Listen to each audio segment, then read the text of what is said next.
السلام علیکم ملګرو، هیله ده چې ټوله جوړ او خوښ او خوشحاله به یاست. ملګرو، نن تاسو ته د الرګو د اکاونټ جوړولو یا د راجستر کولو طریقه ښیم. تاسو غواړئ په الرګو کې راجستر سئ، نو تاسو به لومړی د یو چا څخه لینک اخلئ. د یو چا د انوایټ کوډ د لارې تاسو داخلېدلی سئ. د هغه تاسو نشئ کولی اکاونټ جوړ کړئ. مطلب اوس زه د دغه لینک د لارې زه غواړم داخل سم. نو زه راځم تاسو ته مطلب چا دا لینک درکوي چې د دې لارې جوړ کړه. نو ته به راځې پر دا لینک به کلیک کوې.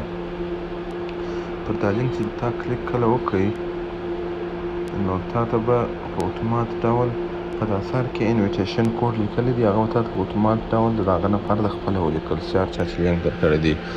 که مازې کوډ درته راواستوئ، لینک یې نه و درکړی، بیا به تاسو خپله په ګوګل کې سرچ وکړئ، دغه الرګو دغه براخلاص کړئ، دغه صفحه ځان ته انویټیشن کوډ پر ځای به د هغه نفر کوډ ورکړئ، بیا به لانچ نو شمس ورکړئ. اوس د هغه کوډ خپله په اتومات ډول ولیکئ، خو ځکه تاسو د هغه یوزر د هغه د لینک د لارې رالاست.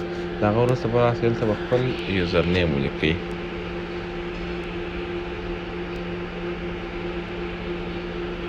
یوزر نیم چې مو ولیکئ، بیا به راسئ، دلته به تاسو خپل پاسورډ ولیکئ.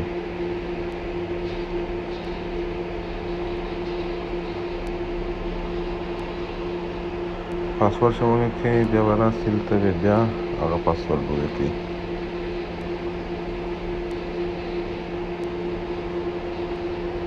د هغه تر څنګ ورپسې راکښته سئ. هغه پاسورډونه چې مو ولیکل، یو لوګین دی، یو کنفرم، دواړه به یو رقم ولیکئ. لاندې به د واتساپ نمبر ورکئ.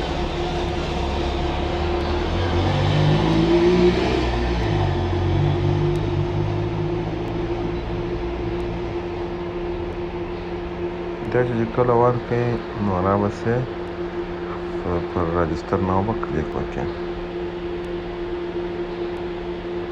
نو په کامیابۍ سره ستا د الرګو اکاونټ جوړ سو. نو تاسو په اکاونټ کې اوس یوه روپۍ هم نشته.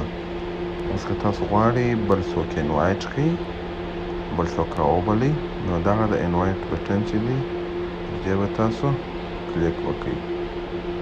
چې کله تاسو کلیک وکړئ، انویټیشن کوډ لیکلی دی، دا بلته د کافي لینک باندې کلیک وکړئ.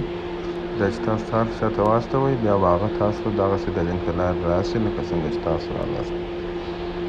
نو دغه د الرګو د اکاونټ جوړولو طریقه وه چې بیا وروسته دا پروفایل باندې کلیک وکړئ. وروسته به دا پرسنل انفارمیشن ته راسئ. دلته به ځینې یا ایمیل غواړئ یا څه شی غواړئ، هغه به هم مطلب زه درته خلاص کړم. دلته ریل نیم و جنډر و ډیټ آف برت، فون نمبر، ایمیل دا شیان ورکړئ. برابر نو ستاسو اکاونټ ښه منظم جوړ سي. نو بیا پیسې پسې ور واچوئ. پیسو ور اچولو ویډیو بله یوه ده، هغه وګورئ، پیسې پسې ور واچوئ او خپل کار پکې شروع کړئ. مننه، هیله مند یم چې سر مو خلاصوئ.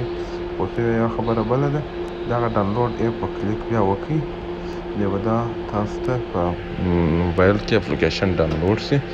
بیا نو د اپلیکیشن د لارې اسانه کار کولی سئ. د هر ګړۍ چې سایټ ته راځئ، هغه څه تکلیفي چې دا ډاونلوډ ایپ ووایي، یا اپلیکیشن ډاونلوډ سي، بیا ښه په اسانه کولی سئ. نو مننه، ښه وخت ولرئ، کامیاب اوسئ.